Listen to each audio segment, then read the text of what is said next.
Gen Z generation వాడే most used word, చాలా used word ఏదైనా ఉంది అంటే స్ట్రెస్, డిప్రెషన్ లేదు. వెరీ గుడ్ ఉంటది, మీరు చెప్పరు కానీ because you don't want to agree. Me generation కి మా జనరేషన్ కి డిఫరెన్స్ చెప్తాను. నా జనరేషన్ లో నేను వెళ్ళి మా అమ్మతో అమ్మ నేను డిప్రెషన్ లోకి వెళ్ళిపోతున్నానమ్మా అంటే వెళ్తే వెళ్ళవలే కానీ సాయంత్రం 7 లోపు ఇంటికి వచ్చే అంటది మా అమ్మ. మాది ఆ జనరేషన్. మీ జనరేషన్ అలా కాదు. నువ్వు డిప్రెషన్ లోకి వెళ్తున్నావు అనేది చాలా పెద్ద issue. You want people to realise and you want people to take care of you because మీకు ఓపికలు తక్కువ. ఆఫ్టర్ ఆల్ ఒక అసైన్మెంట్ లోనో ఒక యూనిట్ లోనో కొంచెం మార్క్స్ తక్కువ వచ్చాయి. మార్క్స్ ఎందుకు తక్కువ వచ్చాయిరా అని అమ్మ నాన్న అడగకూడదు. Because it will make you go into depression. Stress కి గురి చేస్తుంది.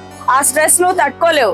You are having a lot of stress కదా. సైన్స్ చదవాలి, సోషల్ చదవాలి, మ్యాథ్స్ చదవాలి, కెమిస్ట్రీ చదవాలి, హిందీ, ఇంగ్లీష్, ఇంకా లాంగ్వేజెస్ ఉంటాయి ఊపర్ సైడ్. వీటన్నిటిలోనే మంచి మార్క్స్ వచ్చేయాలి కదా. మార్క్స్ రాకపోతే ఏమవుతుంది?